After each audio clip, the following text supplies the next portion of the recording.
Three friends, one amazing series of YA novels, an insatiable thirst to relive the glory that is K.A. Applegate's literary masterpiece. This is Animorphs, the Dork-Bajir Chronicles. Hello, and welcome to the Dork-Bajir Chronicles, a podcast where we read through the Animorphs series one book at a time, then talk about it every week. Today we'll be talking about no specific book. We'll actually be talking about kind of our thoughts on the books up to and including book number 27, which is exactly the halfway mark of the main Animorphs series, because there's 54 books divided by 27. My name is Mikhail, the host. I'm Tessa, the expert. And I'm Brayden. We're halfway there, baby! We made it! Woo woo! Still doing this! Still reading Animorphs, take my hands and I'm morph 25. the cow. I'm reading Whoa, Animorphs. I wanna be an Animorph. I didn't smoke before this show. So there's no specific fan mail this week, but that's mostly because there's going to be a bunch of patron questions next week. But I would like to say thanks to everybody who's, whether it's as easy as liking a tweet or sharing a Facebook post or commenting on our website when comments were still enabled before we got drowned in spam. Just fucking A. Thank you so much for everything you've done for the show. It has been a surreal experience to tell people that there's a following of work that I am part of on the internet, and it's very humbling, and I really enjoy it.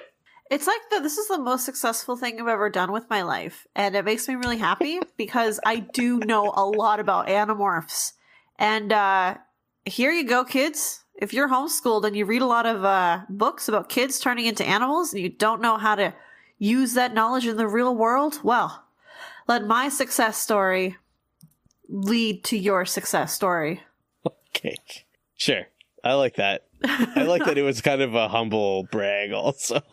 I mean, I'm making enough money to live off of, you guys, from the crazy amount of money we get from Patreon. Mm-hmm. Oh yeah, definitely. Yeah. It's just from that one patron who gives us a cool mill under the table what? every month. Wait, you got a cool mill under the table? Yeah, you guys don't see this, but that's a hidden tier, and I had to do some pretty shady shit at that tier. No, I was just talking about because of my extremely minimalist lifestyle lets me live off of the $5 a month that we split up to ourselves, with all of the rest of the Patreon money going into running the bot that runs the Twitter. It is a bot, but it's not just a bot. It's not a living, breathing robot that we need to spend money on for updates all the time. And that's where your hard-earned money goes to when you support our show. So just to give you guys an idea of the format for this episode, since obviously it's kind of a special one, we're going to do an incredibly brief summary of the series up to this point. So that includes Animorphs number 1 to Animorphs number 27.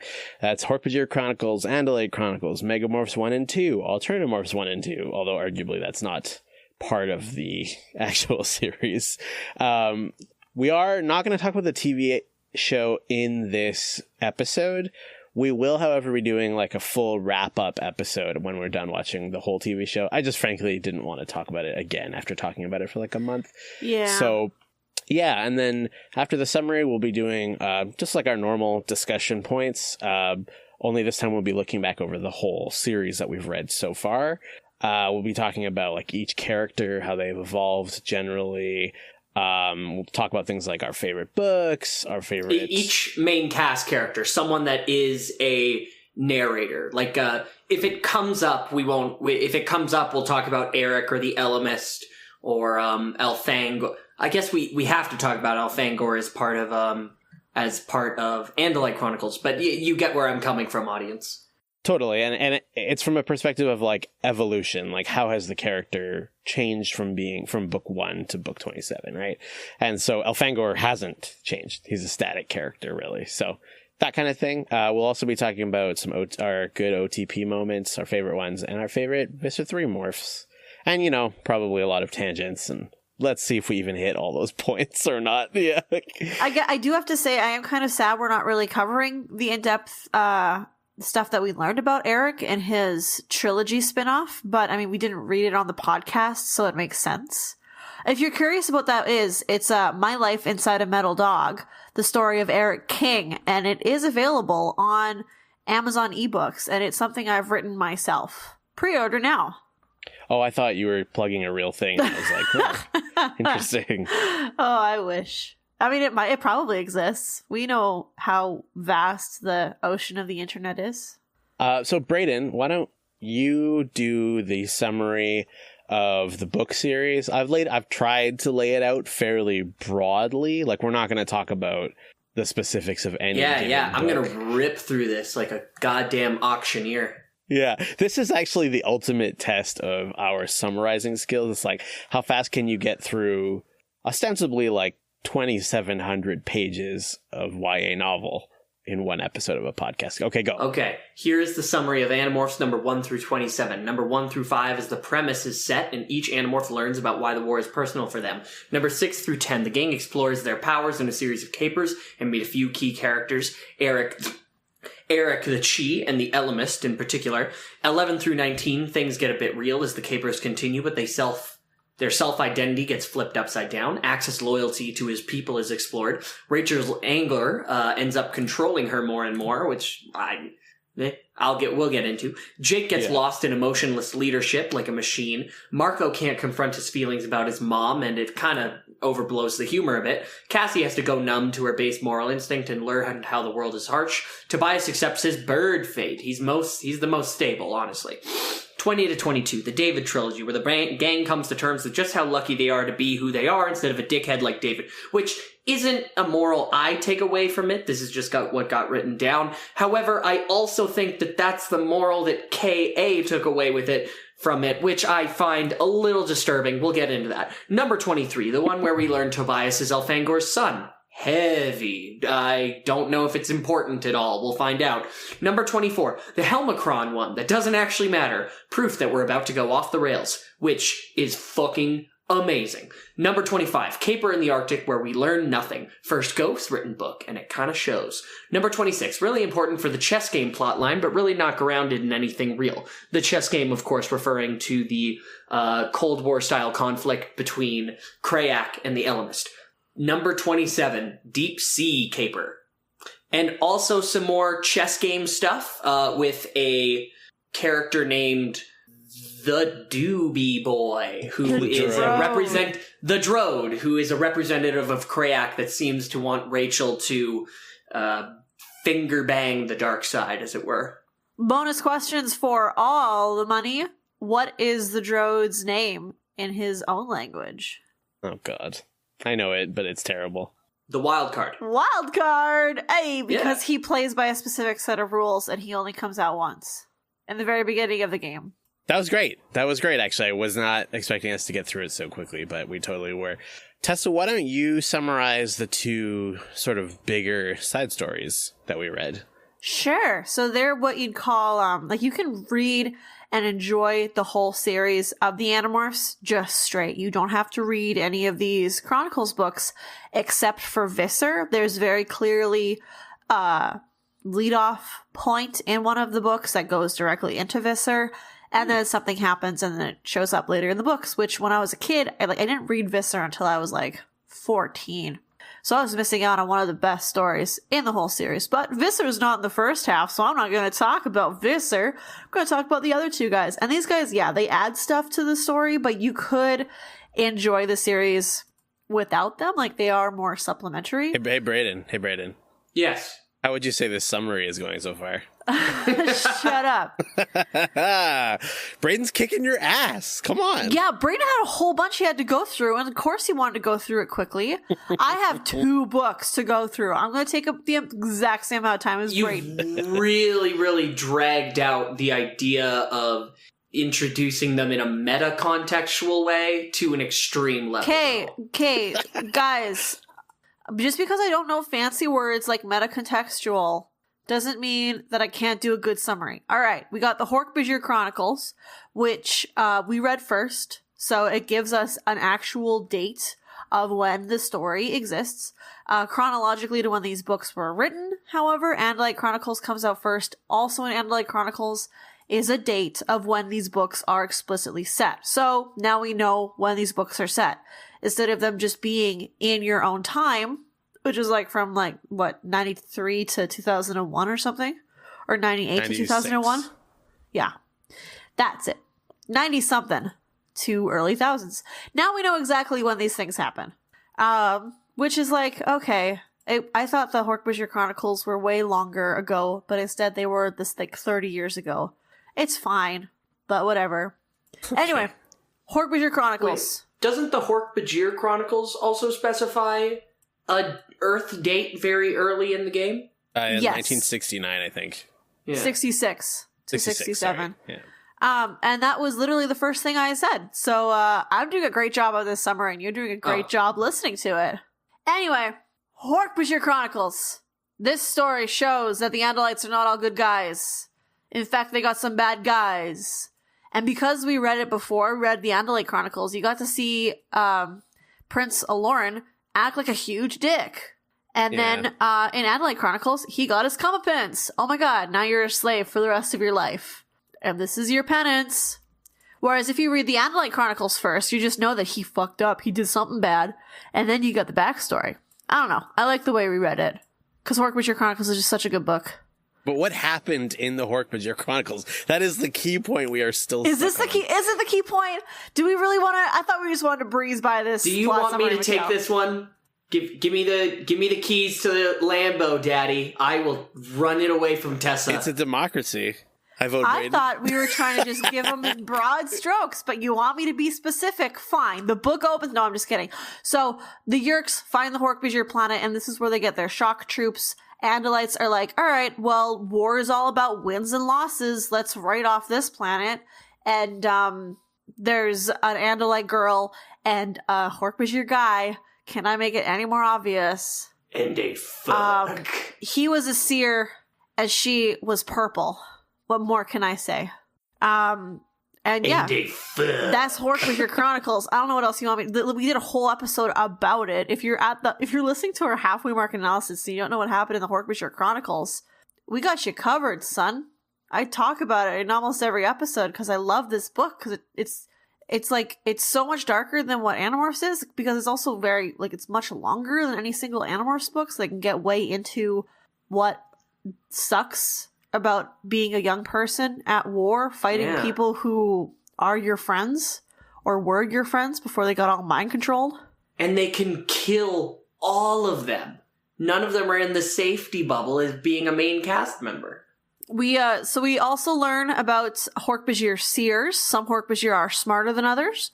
And we also learn about the Arn, which is the weird alien species that created the Dork-Bajir, because they're biologists. Alright, so that's Dork-Bajir Chronicles. Andalite Chronicles tells the story of Elfangor, Serenial Shamtel, and how he was a young boy. And his father took him into the space stars to see a great big war. And I don't know any more of the lyrics to that song, so that's where we're going to end it. But it's like Elfangor is figuring out, what's it like to fight in a war? I don't want to be a cool guy who fights in a war and is really heroic and honorable. Oh dip, suddenly I'm in the middle of a battle. War sucks. And I'm falling in love with a human. Hey Tobias, I'm your dad. And then the Elemist is going to steal me away so I never actually get to see you. How heartbreaking. But as soon as I see you in your floppy yellow hair in book 1, I know it's you. And I can never tell you. And that's really sad, you guys.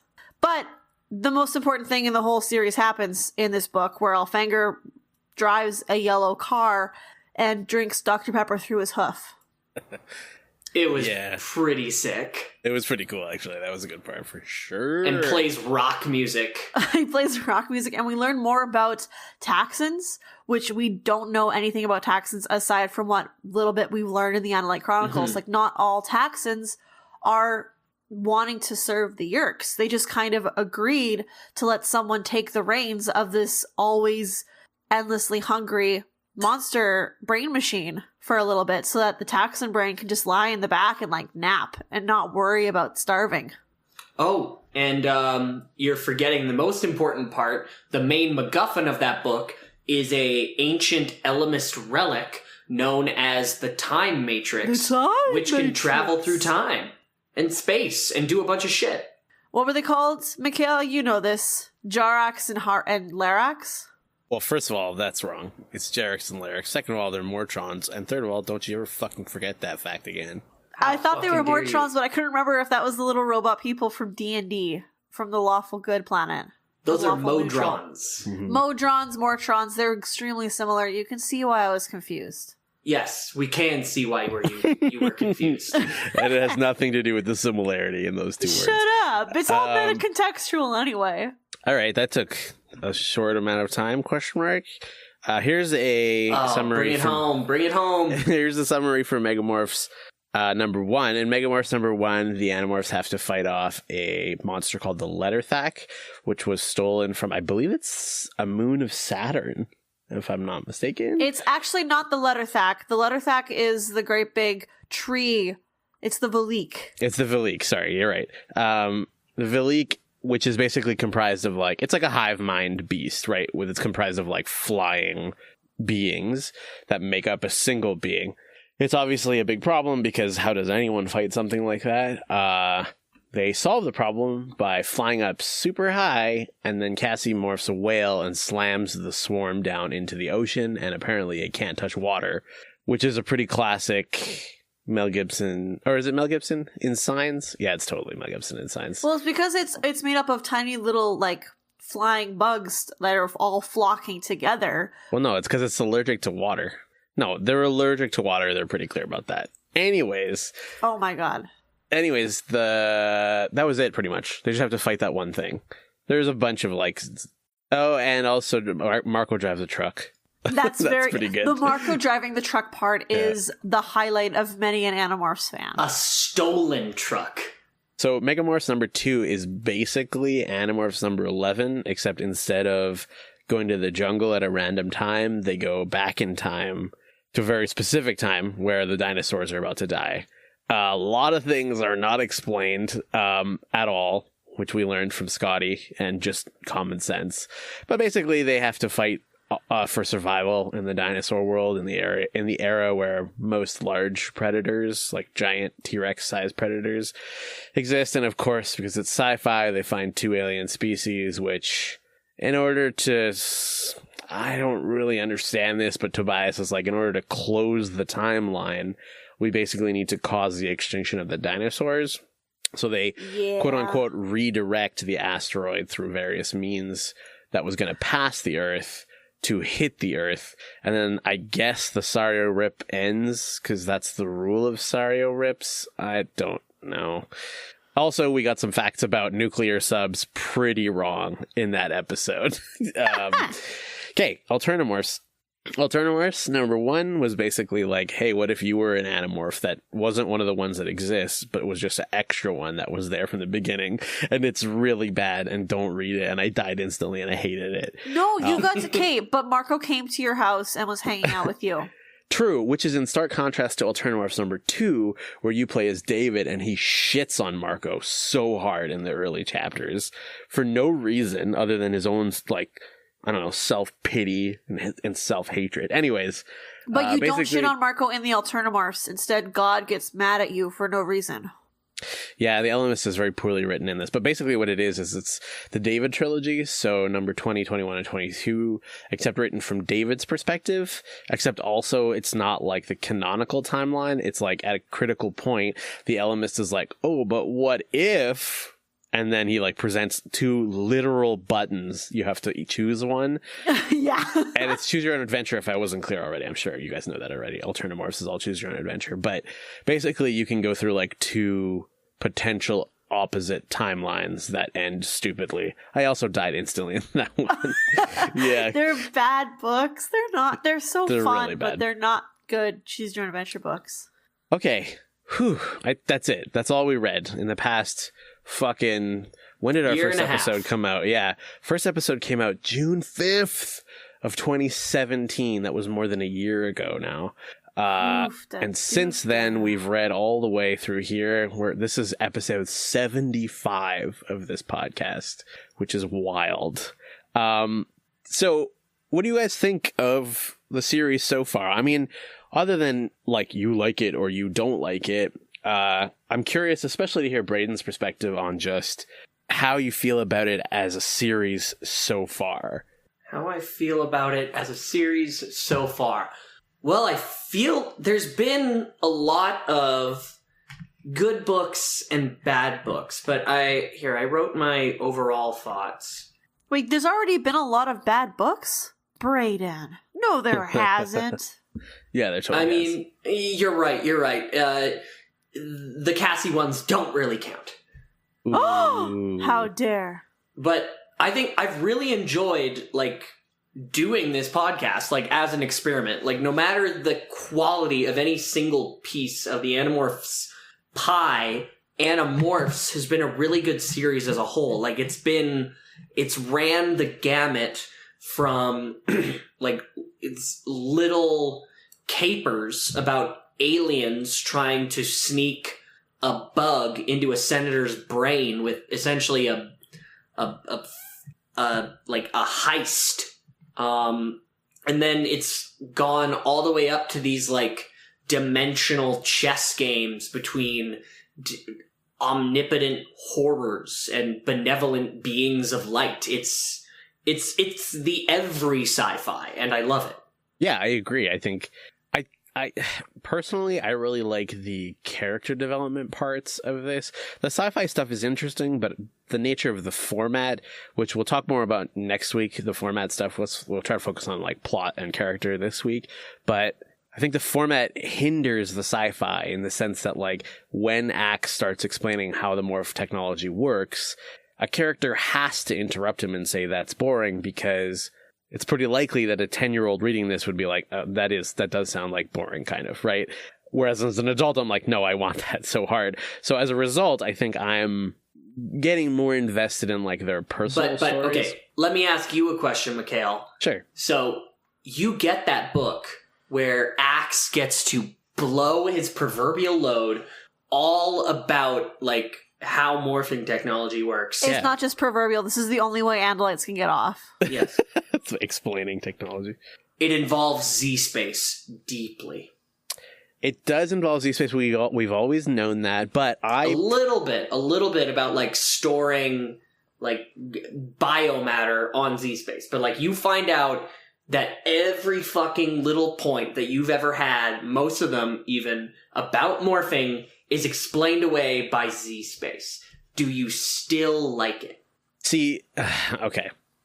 My thoughts on Z-space. I think every sci-fi, and to an extent fantasy, depending on how crazy it is, needs to have one element that doesn't already exist in the world that we as real people live in. And oftentimes, that element is something that cannot be explained, even by the smartest people, because if it could, it would be fact, right? Like, it would just not be sci-fi really anymore. Or if it is sci-fi, it might as well be magic. Like, you watch iRobot and it's like, yeah, I could see how that could happen. We're just, like, so insanely far away from that happening, right? And in the case of Animorphs, I think the thing that they don't want to have it be explained is Z-space.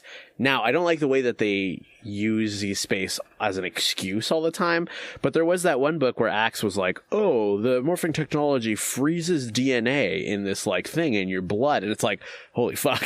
This is like, it's actually way more complicated than just Z-space is magic. It's like, there's a lot of other things involved. And of course he gets interrupted, but it made me think that it was like, oh, like, given the chance, Axe would and could explain some very complex details of how this technology works. And that is kind of what keeps me going in terms of being interested in the sci-fi stuff. I will say, I think there's a couple other reasons why they don't explicitly explain morphing that we know of so far. Maybe they do it in book 28. Who's to say? But I mean, like these books are extremely short. So they can't, unfortunately, because of that, you can't really get your teeth into anything big, because then, oh, here's some more plot that happens, and now the president is evil and we have to save him. Or, oops, we gotta, like, make a diversion and mop carpet. Like, there's just too much, other stuff. They don't have enough time. The other thing, though, is that I feel like if they do explain the, like, morphing powers, then, okay, that's the rules that they now have to play in. Yeah, right now, they're not explained. They can just kind of do whatever they want. So that's why book 12, Rachel burped some gator DNA, because they hadn't explained the rules yet. And I agree, like, I think it would be cool to know exactly what's going on and how it fits, because then combing afterwards is really fun. I was like, okay, because of burping DNA, and he said you could freeze it, and it goes into Z-space, what does this mean? That's fun. It's also fun to just read, like, a compendium at the end of the book explaining, this is how all the science works. But, they would be so much more limited in story if they had to do that, right? I also personally, and Brayden, I know you read a lot of this like genre, the adult version of this genre anyways, and fantasy as well, but like, it kind of sucks. Like, did you read the appendix at the end of Lord of the Rings? I did. It was very tedious, yeah. Yeah, it also kind of ruins so dry. it. Because it's like, oh, like, I'm making up names here, but like, may Lothario bless you, and it's like, that's such a cool world building thing to hear, because I don't know who that is. But if I go reference an appendix and it's like, oh, the third angel fallen, it's like, oh, okay. Do you know what I mean? Like, having the answer is almost, in my opinion, worse. Which I think is the point maybe you're trying to make, Tessa. I mean, I know that you want it just because I kind of want it for you, because then you stop bitching about, he never explains what morphing is. Yeah, but like, it's more fun to figure, like, I read the hardest fantasy I've ever read in my life was the Deathgate cycle, because my high school friend wanted me to read some hard fantasy to talk to her about it. And I found it kind of boring, and I struggled through. And at the end of those books, they very clearly explained the magic, and I did not care. Right. Just like, I didn't care. So I am fine with them just throwing spaghetti at the wall and being like, all right, you know what? Now everyone who's ever had morphing powers suddenly can change into the moon because of some other crazy, because you used your microwave too many times, and now you could turn into the moon. Oh my god. Like, okay, let's see where this goes. Like, that's way more fun for me. But I'm also a simple person who's just along for the ride. True. Always. True.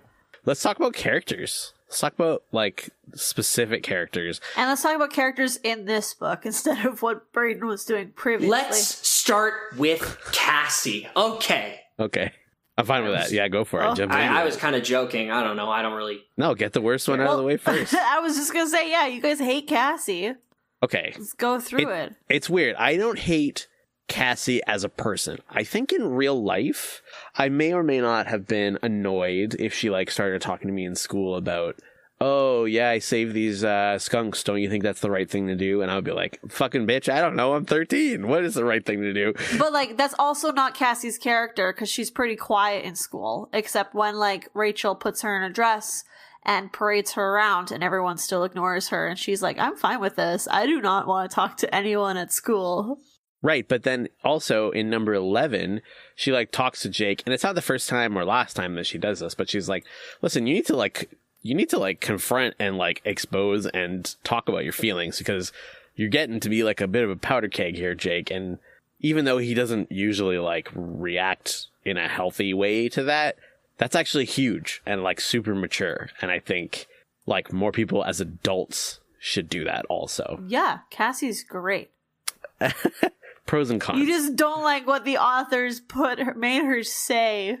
You don't like how she described whales as great ones. Yeah, I hated that. No, that's never going to stop. That's never going to not be terrible. It's not her fault. What do you think of Cassie? When it comes right down to it, my thoughts on Cassie are very much informed by the fact that just like her struggle comes from a very unrelatable like idea that, and it's so very different every time she does come back to it. Like the first Cassie book, her moral struggle is that wasn't a cat. When the Elemist comes down, she wants to make the decision that they go to this Elemist game preserve, not because she feels that it is the morally best decision, but because of some misinformed idea that there is a survival of the fittest quality to it. I feel a lot of Cassie's stories end up being very contradictory moral lessons informed by or at least coming from contradictory moral lessons informed by things in nature that just aren't real. Like, nature does not give a shit about survival of the fittest. Sometimes the fittest is a small amount of fish that, like, can swim better, fuck more, and breathe underwater better or whatever than any other fish. That's literally the fittest, okay? They can swim better? Okay, they're more fit than the fish who swim poorly. Yeah, I know that. That's survival of the fittest. You're trying to say that it doesn't exist in nature, but you're just clearly saying No, that's not what he's saying. I didn't fucking finish. How fuck? Okay. They are the fittest. They survive until their entire species is just, like, killed when like, there's a long summer season. Right. I agree. And I think to an extent, I guess I agree. I think the main point that I got out of what you just said is that her motivations seem to come to a head a lot when she's faced with, like, the contradiction of nature should dictate rules. Because it shouldn't, right? Like, there's a reason why we consider ourselves to be, and don't fucking at me on this, but better than animals. And it's because humans okay. This is broad strokes here, but, like, hashtag better than animals. Humans can see a bigger picture as far as we're aware of that animals don't seem to act on, sort of, like, ever. And even though people are like, oh, well, sometimes a deer will die and decompose, and it's like, that's not the deer's choice. Like, no animal is choosing empathy over survival ever. But it seems like dogs. Dogs are trained for a long time to do that for humans. That is not a natural instinct by any means. A dog would eat your face if you died, basically, is what I'm saying. We've talked about this before, yeah. But I think the thing is, like, that is actually still really interesting, is, like, the idea that nature should dictate morals and things like that is actually, and lots of people sort of stand by this point even today. And the truth is, it is contradictory, but it is still interesting. My problem is the books don't make it sound interesting. The books it's just quite black and white from the way it's written in the books. But the idea of, like, okay, I'm saying this as a purely hypothetical. I'm not saying this because I believe it, but, like, is, like, sexual assault okay if animals do it? Right? Like, all of a sudden, that argument gets turned on its head really quickly, especially by people who actually know things about animals, right? But then on the other side, it's like, there are a lot of animals that don't do some of the fucked up shit that humans do, right? This is turning into, like, a long tirade that has nothing to do with cats. They're working their way up, though. I mean, dolphins will fucking kick around each other for soccer games. Chimps kill other chimps that don't live within a certain mileage of their little tree, and then just, like, not even eat it, just, like, leave it out because they're sick fucks. And elephants have access to Bitcoin already, and that's why it's dropping in value every day. Yeah. My point is just, like, it's more on the abstract level. Like, crows will not kill a bear because another crow, who's the king crow, told them to do that, and they don't understand the reason why, but they're doing it. Like, that doesn't really happen, right? I mean, I've heard of one or two times that's happened.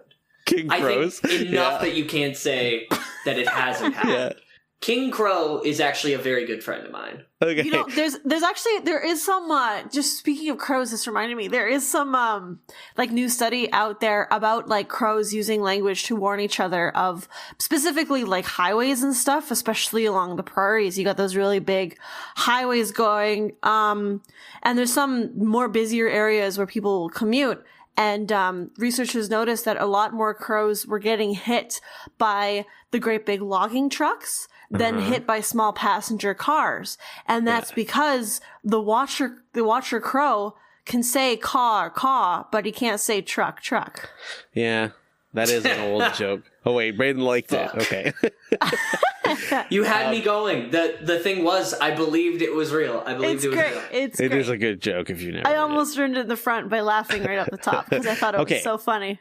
But crows are very smart. There's that old story about way smarter than humans. Give them credit for. There's that old story about the hunters or the farmers who shot one crow, and then the crows all flew away. And then whenever they approached the crows again, the crows would get away before they could shoot them. But they noticed that their wives could walk by the crows no problem when they were out just like grabbing whatever. So they were like, we'll outsmart these crows. We'll go out with our guns, dressed in like our wives' frocks or whatever. And then they went out there, but they still had the fucking guns and it was still them. So the crows recognized it was them and still flew away.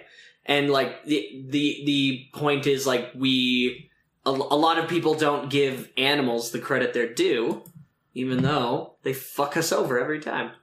It's kind of like almost like the opposite is true of what Mikhail said. Like, yeah, humans are on other, like, yeah, I guess technically in the basis sense we're an animal, but we do have classification that we are outside of that just regular animal realm. But I mean, you can't just discount all of the animal kingdom. Like, their animals are extremely smart, and some of them have intelligence that is far beyond ours. No. I don't want to talk about this anymore. The Cassie stuff. No. Wait. We have to move on to another character. Can I make my big argument about Cassie that I don't know if I've made before, but I have to make it? Because this is one of the big things that people hate about Cassie, because a lot of people hate Cassie, because I guess it's common to hate people who like animals. And also there's a thing in fandom about how the black girl characters get a lot of hate for not a lot of good reasons. But instead of getting into that, I've heard the argument that they don't like Cassie because her moralizing gets in the way of the missions. And I just want to say to those people, Cassie doesn't moralize in the middle of the battle. She doesn't just like stop chomping on a Taxon to be like, should we be doing this? She waits for when it's a period of discussion, when people are talking about it. Well, it's always the middle of the battle for them. Technically, they're in the middle of a war, so they're always in battle. I don't disagree with any of that. I think the way I want to sum up my argument and then immediately start talking about someone else is that books are art, and crows don't have holy wars. So, anyways. Yeah. Let's talk about. I like Cassie the most. Blah blah blah blah blah blah blah blah blah blah blah blah blah blah blah blah. Rachel. Let's talk about Rachel. I like Rachel a lot personally. I think even though I don't relate to like the anger necessarily as much, I think her arc. Mind you, my parents are divorced, and I think that actually like those parts mean a lot to me.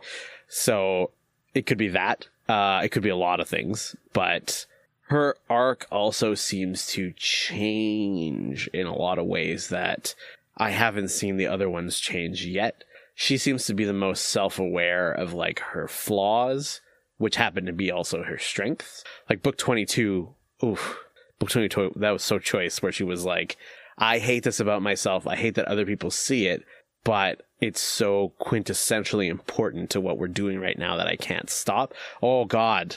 That is some good fucking writing. That's some good, like bittersweet character development, personally. Okay.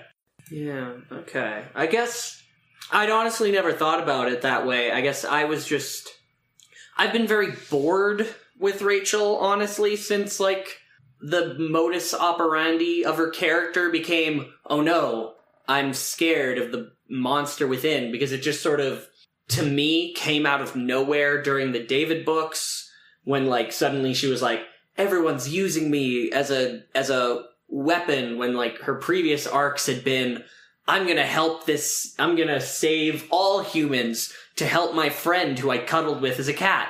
Whoa, what about number 7, yo? Number 7. The Stranger. Don't you remember what happens? Where she talks about how she's taking out her frustration about her divorced parents by turning into a bear and killing horses. That was, like, specifically about a problem in her life. I mean, I guess I think I've described, like, my quote-unquote headcanon of how I saw Rachel how angry and like warful she was up to that point. But then like she talked about it in the next set of books, and it just came off as like, oh, they had talked about it a little in number 2 and number 7 as like she had always been angry. She had always in her whole life been like essentially like a tough blonde, and it was almost a bit of a goof that she was as angry as she was. But like in book 22, it became the main focus of her, and she seemed scared of the anger and talked about it as like I've lost my train of thought. Somebody take Tessa, save me. Yeah. I don't know. I agree that I think Rachel's books can kind of be a bit more boring in the same way that I think Jake's books can kind of be a bit more boring, because it's not right there at the surface. Like, Marco is always there with the jokes, and as soon as something gets hard, he talks about how difficult it is to make jokes now because he's, trying to put on the face. Like the whole book 15, when Jake takes him aside and is like, oh, you're freaking everybody out because you're being so serious. Cassie is always there thinking, okay, nobody else is saying it. What about like the people that we're killing as we're trying to save the world? What's happening there? Tobias is like, I'm a bird now. I don't really get to make choices. Rachel's struggle is with her deep anger, and I think it has been there since the beginning, but because she's not one to like kind of sit back and think about her own thoughts and emotions and what's going on. She just kind of does stuff and then maybe thinks about it in retrospect. And I think that's why it took until book 22 before she realized, wait a second, this is kind of the person I've become. I have got an elephant morph, and I've got a bear morph, and I've got some serious firepower that nobody else on the team has. I'm the gun. I didn't think you guys would disagree so much with, like, I think we have very different interpretations of it, which to me is fucking awesome, and is why I took a useless degree in English literature to begin with, which was that everyone can have a super valid perspective. Because as you guys are talking, it's like, I agree with a lot of what you're saying, and yet emotionally I feel complete opposite. Like, I love her books, and I hate like waiting to get to those books, to sitting through like Jake books and stuff, which we'll get to in a minute. The Jake books, honestly, I'm so sorry, Jake. Yeah. You're a very good character especially towards the end, but my God, your books are the worst as a whole. They are the worst. Should we just talk about Jake? I just want to close out. I'm very interested for more Rachel books now that this character of the Drode has been introduced. Yeah. And that he's trying to woo Rachel to Krayak's side. I get the feeling that is going to be a central part of her story in the future, and maybe that'll get me a bit more back into her arc. Okay, yeah, I could see that. I think also we don't necessarily know that Krayak hasn't contacted her directly, because the only book where we really get in contact with Krayak was a Jake book. I mean, we could speculate for fucking years about that, but then we just get into bullshit like, was Obi-Wan actually Luke's dad? Oh, geez. We never saw Obi-Wan and Padme talk that much or bone, but gosh. To go back with that, maybe Cracks talked to Rachel. No, I feel like we can assume that everything that happens in the books is what happens, and anything important what happens in the books, right? Like, they're not going to dump a really important thing outside of the books. It's going to be in one of the books. Maybe it's going to be in an Omega-Morphs book, but... But anyways, let's talk about Jake and how we all hate him because he's terrible. He's not terrible is the problem. Like, he's he's just a regular boy, which is extremely boring when you've got all of these different characters, and you've got a literal alien on your team, and you've also got a kid who's probably a bit chubby and self-conscious about it. I mean, his nickname was Big Jake, right? So he's probably like 12 or 13, and he hasn't gotten tall yet, so he's just kind of grown wide and not up. And he wants to be good at basketball because his older brother was good at basketball, and, he's just kind of living life, being regular, and now he's a leader for a war, and he's got to figure out how to do that. I think that's my issue, is that he's not a leader. He's a leader when...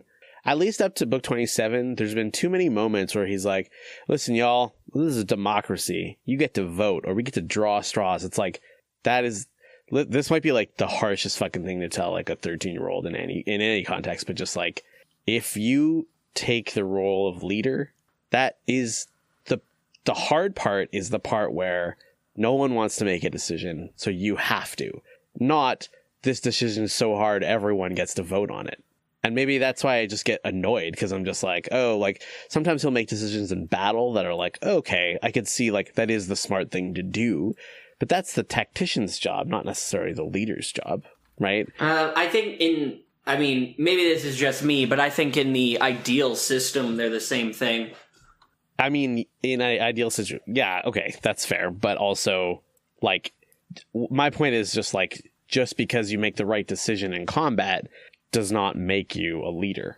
That's more what I'm trying to say. Okay. Well, he never wanted to be the leader, right? Marco just pointed at him and was like, you're it. And everyone else went along with it.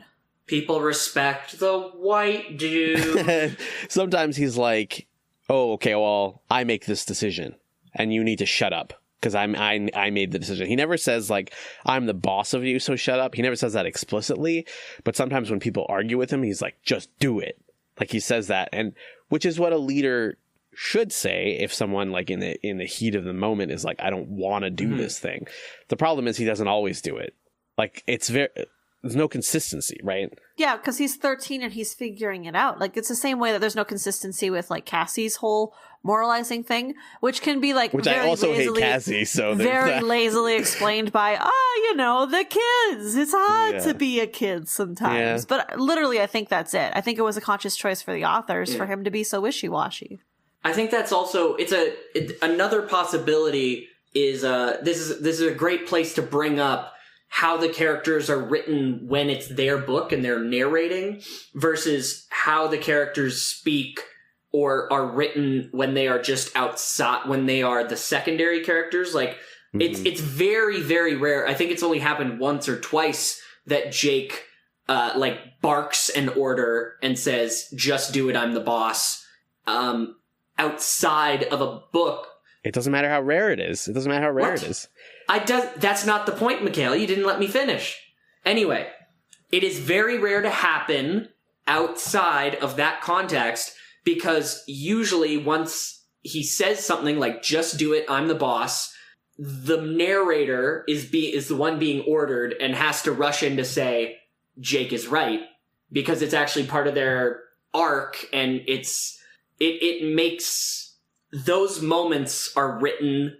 And this also goes with, like, how funny versus unfunny Marco is in some of the books. Or, like, the jokes and things some people say in Marco books that are a bit more funny because maybe they're kind of like, the authors are sort of, like, in the headspace of thinking up jokes for Marco books. There's two Jakes. There's a Jake that's narrating and a Jake that's not. Right. Speaking of on topic, let's talk about Tobias. Yeah, I want to talk about Tobias. Get into it. Yeah. All right. Tobias is pretty hit or miss for me. There's only so many times you can hit on the same I am a beast, no longer a man, alas bit before it gets, like, it gets really played out, especially in, like, tiny little single paperback serials. They've mixed it up the last few times by, like, giving him a boy form again, but then, like, every time after that he's appeared, he kind of still likes being a hawk more. There's some part of him that it will always be more hawk. When he was revealed to be Elfangor's kid, I was really excited about the dynamics that would form between, especially him and Axe, and him and the other characters who now see him as, like, maybe even have, like, a bit of an outsider complex about him now, but that really hasn't played out in anyone else's book yet. We haven't seen from Tobias's perspective yet, and we will not for a while now, actually. For about, we're at book 27. The next Tobias book is 31. That's 4 more books. 33. Oh, that's a Jake book. Okay, never mind. Yeah, that's 5 more fucking books. That's, in the context of Animorphs, that's 10 more weeks. Yeah. Easily. Yeah. But 33 is my favorite book of the whole series. That's the one where it's him morphing a rabbit? No, that was 23. No, 23. No. That was 23. It's him morphing an Andalite. Well. Oh, shit. It's, that's when Elfanger, sorry for spoilers, but he actually morphs Elfanger. Becomes his and own then father. travels back in time and becomes Elfanger. He's his own grandpa. Complete the loop. Complete the loop! It's all been a surreal rip! Close the loop, Tobias. Fuck your hot young mom. I want to get into, like, I don't know if, Mikhail, I don't think you've ever really explained why you don't understand Tobias doesn't just become a human permanently. Okay. I thought a lot about this. So first of all, it would be a terrible decision to do it now that he has morphing powers again, right? Uh-huh. Or rather, not now that he has morphing powers, now that he's like a useful member of the team. So even after book 3, he became like a useful member of the team, I think. But I think the biological fact of his hawk lifespan and the fact that you have to like live as an animal is like, because essentially you could basically go back to be a human and live 100% off the grid. But my theory exists, and what I'm saying is, as a human, then become like a spy, essentially. Like, go live with the Chi, learn all their crazy shit, get equipped with all this wild tech, go out into the world and become a spy for the Animorphs. But my argument hinges entirely on the fact that they don't morph humans, right? Because I can imagine how fucking sick it would be if Tobias could morph a human to acquire other humans, right? Like, just become... Wait, so you mean like Tobias morphing and not letting himself in his old human body? No, and I'm then saying... morphing humans? I'm saying that is his best choice with the rules that they've established for themselves, I think. Okay. But in terms of his, like, general health and, like, anxiety levels, I think that's his best choice. I do think, though, that if they break their no morphing humans rule, his role in the Animorphs would explode into this amazing super spy, like Arya Stark level faceless men kind of thing. Like, can you imagine just like Melissa at supper? She's like, "Oh, here's your supper, Daddy." Shank removes the face. It's fucking a hawk. Yeah, so you just kill your vice principal of your school. That's very fascinating. Also her dad, and also he's a high level fucking yerk, right? I mean, so was Tom, and then Tom's not anymore. What if Chapman's high level yerk keeps getting promoted to different goons? And, you know, like, what if Chapman is just like assistant store manager of the Starbucks, and every yerk who goes in there just keeps getting promoted to district manager and like right hand man to CEO? That is actually a really good point, but I do think that because Chapman is in charge of like the public school charter of the sharing, it actually is a hard position. So you'd need a good yerk in there, right? Yeah, because they do get a bunch of kids. Is the idea is that they're they're infesting a bunch of kids. Okay, so Tobias could be really cool if the Animorphs were okay with morphing humans and also okay with murdering, just straight up murder. Yeah. And not just in the heat of battle, like cold-blooded murder. Okay, I mean, I will 100% agree. I think it is best for Tobias's mental health and his little hawk soul if he could be human full-time. Just because then... But you know what? Actually, no, because then he would feel useless and he'd still have the trouble of finding food all the time. The Chi. The Chi is the answer to that question. The Chi don't eat food. Yeah, they could steal, but they're procure pacifists. food for their dogs, so they must be able to get food for humans, right? I mean, dogs don't need to eat food, so I don't know what you're talking about. Oh my god, Tessa's dogs all die instantly 3 days later. I have all these vegan dogs who photosynthesize. Oh no. They die after 3 days. I don't know what's wrong. So much. No, I can't even joke about it. That makes me sad.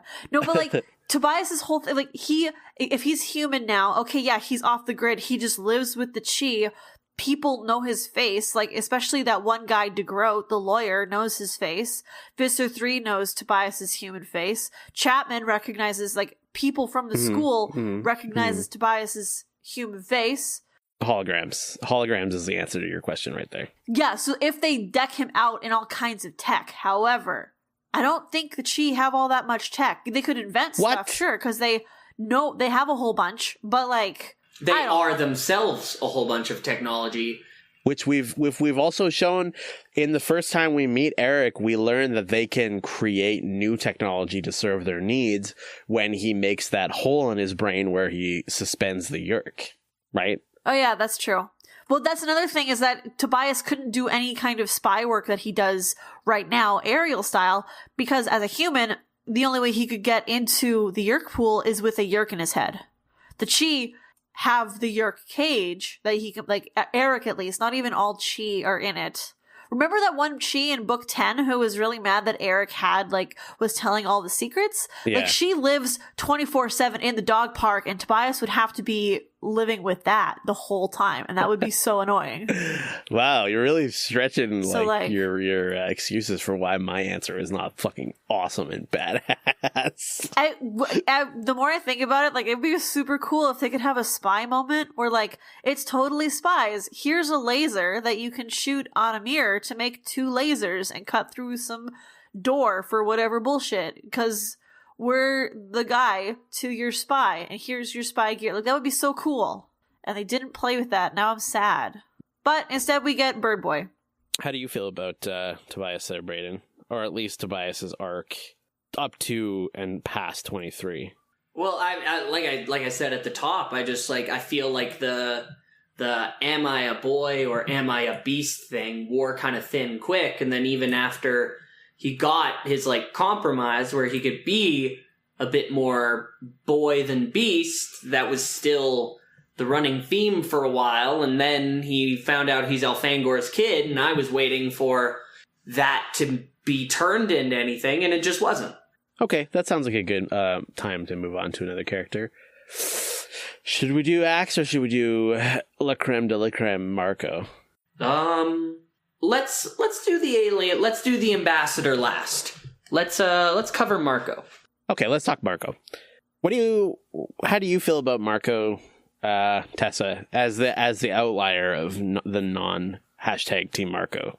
I mean, I don't hate Marco. I love him. He's hilarious and he's great, and he deals with trauma in a way that was really relatable to me as a kid that I didn't really understand when I first read it, because when I was first reading Animorphs as like a 9 and 10 years old, I was very much like, oh, here's girl characters who are cool. That's who I am.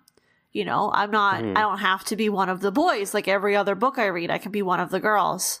But real life, like adult me reading back on it is like, yeah, no, this is how little Tessa does some stuff. It's like a weird mix between Cassie and Marco of like, especially how adult Tessa deals with stuff is jokes all the time. Bury that pain. Yeah. You just make yourself laugh and then cry, laugh because it happened and cry because it's over and now all you can think about is the darkness. Jokes. He is kind of like, it's kind of changing for him. He has his reason to fight in book 5 when he realizes his mom's still alive. In book 10, his dad is like, you know what, I'm moving forward. I'm moving on from your mom's death. You should move on too. Book 15, oh no, my mom is dead again. Rachel said a kind of nice thing where she saw a frog swimming towards it, but I know that was a lie. She's gotta be dead. Book 20, oh dip, here's David. And then 25, look, we're in the Arctic and everything sucks. And I have to stay alive because my dad can't be visiting 2 graves. He just can't. Yeah. Yeah. Book 30, some more stuff happens. Like, we are getting to the point where, like, kind of like, not garbage, but basically the garbage is out of the way. Like, enough stuff has been introduced in the books. Okay, we know about the Chee. We finally know about Cryak. We know about the Ellimist. We know about the Drode. Here's what's up. Not all Andalites are good. Not all Yeerks are evil. Dork-Bajir are caught in the middle. And now we kind of get into it. And so many of these later books, I mean, maybe there's still, don't worry, there's still a bunch of fluff books that are nonsense and definitely don't go anywhere. Book 36 is a personal dislike. You know what someone said on Twitter the other day, which was like, they were like, oh yeah, this is just as bad as when the Helmicrons come back. And I was like, oh my god, that's amazing. The Helmicrons are not over with. We're not done with the Helmicrons. We're not done with the Helmicrons. Yes. They come back. It's very good. There's so many of these character books are so hard hitting and just push the narrative and like the personal stakes and the personal character growth and like the overall narrative further. Not all the books, but so many more of them are happening in this second half as things ramp up, and I'm just so excited to get into it. Which one was the toilet book again? Oh, book 14. I knew it. Right. It was great. It did nothing. And there's still definitely a couple of those, like book 28, kind of is nothing. Book 29, very good Cassie book. Book 30, very good Marco book. Book 31, very good Jake book. But are there any more toilet books? That's our job. We bring the toilet to every book. Hey, Or we bring the books to every toilet and read them into stalls that we see feet in. And just like, hello, sir, I see you can't move for a few minutes. Let me read you Animorphs. Or, madam. We try to be inclusive over here.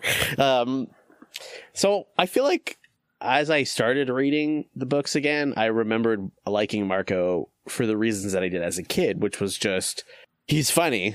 Like, I think that was the thing that drew me to him as a kid. But as an adult, I'm realizing that there's a lot of stuff that drew me to him, maybe like subconsciously, you know? Like the way, just like you said, Tessa, like the way that he deals with stress or like really kind of like really serious stuff that a kid just typically in our society is not prepared to deal with. You do block it out in a lot of ways. And humor is one of the ways that you block it out. Like as a kid, I had to sit through and like endure some pretty shitty stuff. And when I talk to friends, they're just like, oh yeah, I didn't realize that because you're always the funny one. Or the one, not necessarily the funny one, but the one who never took things seriously. Does that make sense?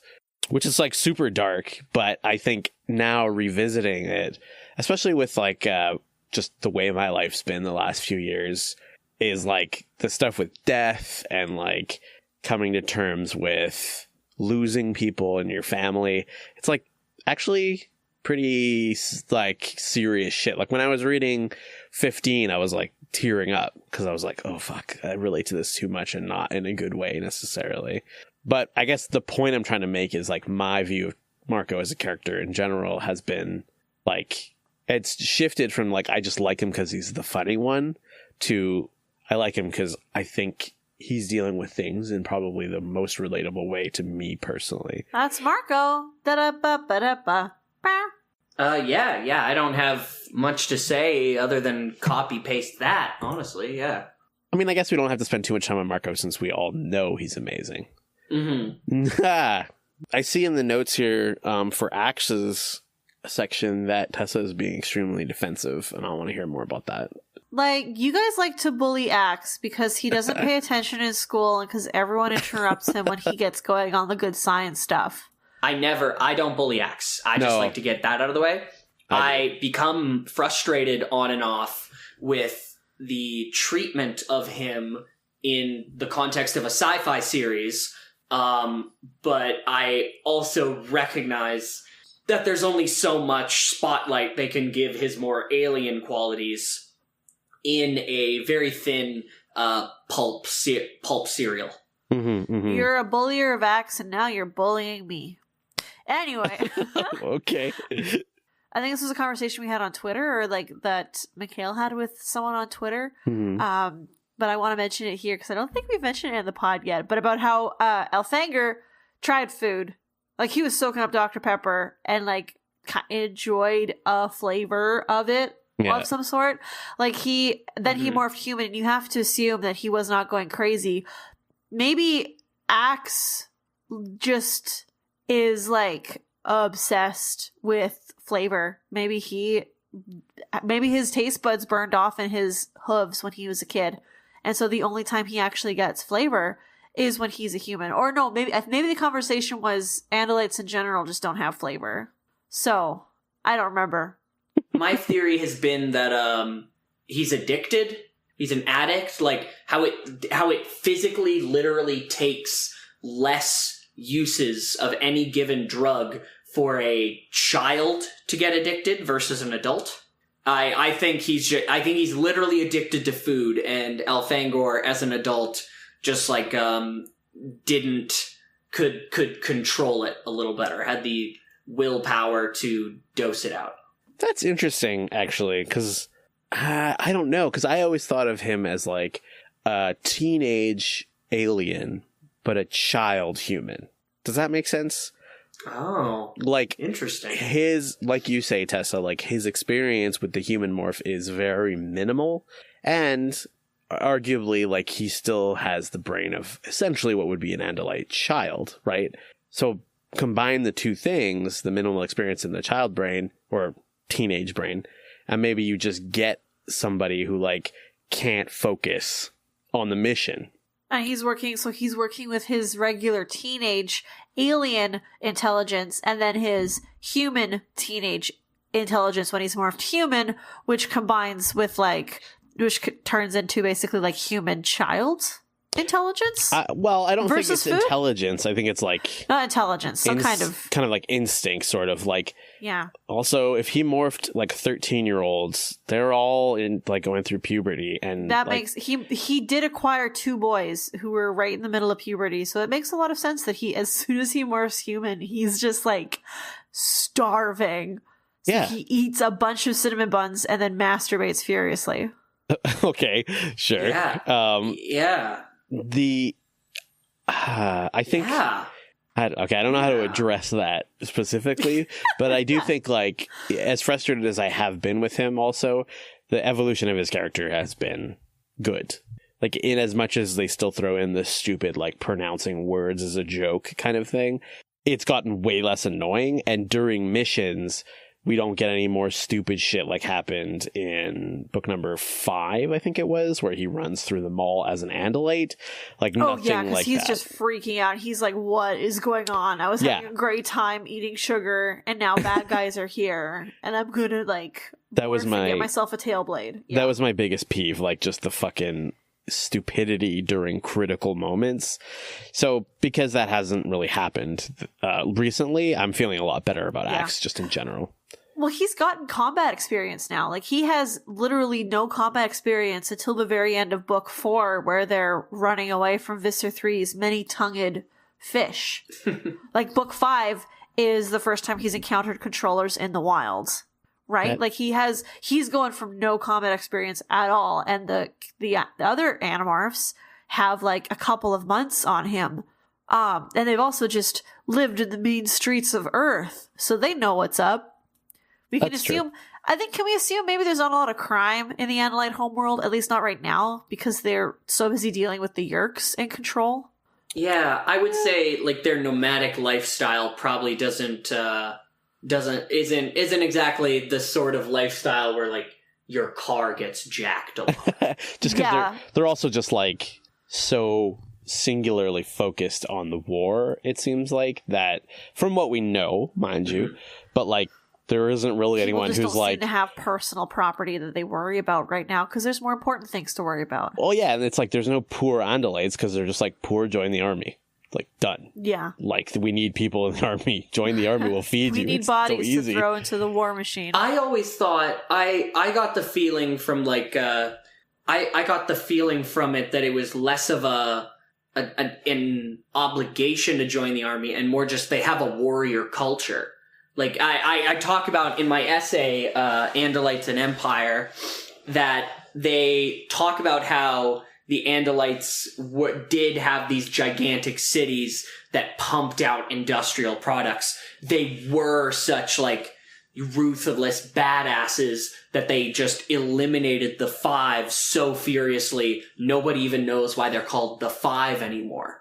And I believe, and that their warrior culture, their love of mix of poetry and war song, their reverence for individuals like Elfangor, like their entire species reverence for him, was a cultural artifact of those days, and that being in the military wasn't just like, ah, shit, I'm poor, I'll join the military. It was it's like how all kids want to be astronauts. All kids want to be Andalite soul war princes. Yeah, I think you're right. I think that might also be like a deeper question than we can really answer in a sort of quick analysis of acts, because it's like, I think I just did. Sure, yeah, done. Also, we're running pretty long on time, so let's jump into our next segment. How about next segment? Favorite OTP moments, not favorite OTP, but favorite OTP moment. OTP Book 26, Jake and Cassie finally fucking kiss. That was pretty epic, and very recent also. Oh my god. They finally kiss and they save the world with their kiss. It wouldn't have happened if it wasn't a ghostwriter. Probably. You're probably right. Was Book 26 ghostwritten, though? Because Kryak shows up in it for the first time. I don't think it was. No, it was 26, wasn't it? 26 was when they kissed, but I don't think it was ghostwritten. No, I think it was. Anyways, go listen to number 26 and you'll go listen to where we definitely talk about it. 25 onward was ghostwritten, was what we talked about. What is your favorite OTP moment, Brayden? Well, I'm a big fan of most of the little subtle moments between Marco and Rachel, including the one where she gets her cute little head up on his sturdy, wide shoulders in the TV show. But the number one has to be when Marco is changing the channel while they're hanging out, and he changes it to Xena, Warrior Princess, and gives her a little wink. Okay. I think... So I have two answers to this question. The first one, which is the serious answer, is actually book 11. Not book 11, book... Oh, shit, I wrote 11. It's the... I think it's 16. Is that the Joe Bob Finestre one? Yep, Bob Finestre. Joe Bob Finestre. When they're like about to get on the plane and Cassie pulls Jake aside after he got crushed as a fly. It's so good. And she's like trying to talk to his feelings and he's like, I must be stoic. Yeah, and she's like, you don't have to be with me. And he's like, oh, God, I don't know. Can I let my guard down? And I'm just like, oh, that's good. It's just good, like, shitty romance, and I liked it. And then my other favorite moment is also just, like, all the shitty digs that Marco makes at Tobias without explicitly saying it. Like in Megamorphs number 2, where he's like, was it number 2? Yeah, maybe it was the Dolphin book, actually, or number 15, where he was like, nobody fucking wants to get stuck as a morph. It would be so dumb. Then Tobias is just like, oh, jeez. I'm smiling and nodding at all these examples, just so you know. Like, yeah. I'm 100% on board, yeah. And the part where Rachel in Megamorphs number 2 is like, oh, maybe you could morph back to a human. That wouldn't be so bad. And Tobias is like, it would be. And she's like, but would it? And then I'm just like, Rachel, you got so much shit figured out. Tobias is gonna look back on this moment and realize how right you were. Anyways. Yeah. He is gonna look back on that moment, isn't he? I mean, all of history will, because it happened at a pretty critical moment in time. In the past. Pew, pew. Okay, next segment. Favorite Visser Three morphs. Visser Three morph minute. Visser Three morph minute. Three. I'm going to go first because I don't want anyone to steal mine. Pylon Monster, number 20. Definitely. Top. That's top tier. That's god 20 tier. And Alternamorphs, too. Oh, that's true. They describe them all over again in Alternamorphs, too. Like you could forget. I thought it was just like the most vivid description and maybe most easily understandable morph that he ever did. Fair. For a lot of the same reasons, I was a big fan of the 8 Dragon. The beginning, the first, like book 1, yeah. Like his second ever morph. It's just like, just imagine 8 dragons and throw that shit together. It was really simple, really cool. I have a very vivid image of what it looks like. Yeah. And it's fucking great. It even shot fireballs like a real dragon, if I don't remember incorrectly. I think it did, actually. That was the one that was attacking him. No, it definitely did. And that's the one that Tom punched into the sky. But you know I gotta give credit where credit is due. My namesake, the one that I termed, that I coined, the hentai fuck beast. Yeah, like, horn noises. Like, Visser Three's best and brightest moment was being that hentai fuck beast eating Elfangor, thinking that the world is fucking his because he just killed somebody who's been dogging him since before he was a Visser. Like, him and Elfangor are like the Obi-Wan and Darth Vader of this story. And that moment was the culmination of it. Like, the hentai fuckbeast will go down in legend. I agree. In the context of the story, at least. I think it's.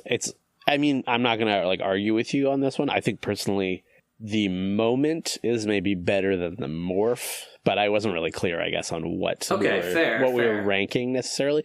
But I agree with you. That is a really awesome moment. Tessa. I really like the letter thack that he morphs, and I don't think does he morph him in book 11? Yes. He does morph him in book 11, and also in Megamorphs 1, where your Jaguar morph can get like crushed to death by these letter thacks vines. I really like the crazy Andalite homeworld bird that he morphs in book 18 to fuck with Axe. Is it the Caffid bird? With 6 pairs of wings just zooming around McDonald's. 6 pairs. Which, if you think about it, is ridiculous. That's 12 wings. That's so many wings on a bird. My favorite morph from Visser 3, though, has got to be good old Trent, which is what I'm going to call his human morph in the books. Victor Trent, yeah. Victor Trent. Okay. We had a few little more things to talk about, but in the interest of time, in the interest of getting to the juicy bits, Brayden, what are your fucking predictions? Predictions! Predictions! For the rest of this series. Okay. But in the briefest possible way, because there's so much you could say. By the end, the Animorphs are going to defeat the Yeerk invasion, but I think the last few books, maybe even the last 4 or 5 books, will be more about their battles with Krayak or other sort of representatives of him of multi-dimensional forces, instead of being about Yeerks or even a single dimensional race. I think Cassie and Jake will go the distance, as it were. And I think they will be the typical anime couple that gets married at some point before the end, and then that's where the series sort of the story sort of wraps up, but maybe not necessarily the series. And I think I don't think we've ever talked about this on series, although I think it made it into a blooper reel that Tessa, you guys tried to blow this off, but Tessa or Mikhail, one of you shared a meme that said that Rachel died, but you guys tried to blow it off as like, no, she doesn't really die. That doesn't. But I'm guessing you guys kept going too long when I was re-listening to that, and like when I'm just gonna say right here, Rachel dies. Rachel dies. Wow, you were super overthinking it. You caught us. A character does die. However, it is not Rachel. It is Rachel's cousin. Darby. No, Rachel. Jake dies. Jake dies hardcore in a book. Cassie has a slave, and Tobias is dating Melissa Chapman. Jesus Christ, okay. It's a great book. Oh my god. Oh, Cassie has a slave. We're not talking about that. No one talks about that. Did you hear the part where I said Tobias is dating Melissa Chapman because she's an Animorph? It's great. It is pretty great. And then Jake gets shot in the head by George Washington. Oh my god, wait. Was this an Animorphs book or a fan fiction I wrote in a fever dream? Tobias goes back in time and shoots Abraham Lincoln in the back of the head. He also slits Hitler's throat, but Hitler's not Hitler. He's just a limo driver. They all go back in time and bring 100 American dollars, but inflation has gone up so much that this 100 American dollars pays for the freedom of every American slave. Oh my god, we are treading some fucking dangerous territory. Next week, in part 2 of our halfway mark discussion, we'll be talking about, like I said before, some of the more like format related or structural things of the series, as opposed to the story or the characters so much. Mm-hmm. And then after that, we'll be talking about Animorphs number 28, The Experiment. That's an Axe book. Yeah, it's an Axe book, and it has him morphing into a cow. We'll do predictions for that book next week on part 2 of our halfway mark discussions. You'll do predictions for that, though, for serious predictions next week. Yes. For serious. You can find more of our stuff on our podcast page at collectivelegacy.org or on Twitter, Tumblr, Instagram, or Facebook. Remember to subscribe on iTunes, Spotify, or wherever fine podcasts are distributed. And why don't you give us some 5-star reviews, huh? Come on, yeah. Wet that finger and start stimming my prostate. Come on. Yeah. Come on. You know you want. You can also show your support for our show that does not involve Brayden's sexual gratification at our Patreon page, at least that I know of anyways. Nothing gratifying about it. I hate fingers in my butt. Oh, I see. For you, baby. It's a shame kink? I don't know. Anyways. Our Patreon page is patreon.com/DORKBAJIR. We offer special bonuses for patrons, like access to our Discord server, Animorphs essays written by us, and much more. And one of the much mores is that we give a shout out to all of our patrons who are at the Dork-Bajir level or higher, and we say their name and throw a little bit of Animorph stank on it. Big shout out to Andrew Vila, the Evolved Marco. Mariah Wamby, the Alien. Spencer, the dish. Greg Della Posa, the narrative. Shanna, the banana. Steam Driven, the discourse. Anyanka, Tobias's real mom? Question mark? Dun, dun. And a little bit of extra news if you want to hear me talk a little bit more about Animorphs and not with these two guys and two completely other guys. I guested a couple weeks ago on a podcast called Androids and Assets, where we talk about how much cold hard cash Visser Three really has. The idea is that one of them is an economist and the other guy is just your straight up nerd, and then I'm there as the Animorphs expert, and we talk about what kind of economy is the Yerk Empire running on, and what kind of economy is the Analite Empire running on, and how does Visser 3 have money to rent a limo with blacked out windows that he can shoot Helmicrons through? So that's over at, you can find them on Twitter, Androids and Assets, and they've got the episodes linked, and we've been retweeting the episode. This was a couple weeks ago now, unfortunately. Sorry I didn't get to it so late. I am bad at announcements. But yeah, it was super fun to be on, and you should go check out their show. It's pretty fun.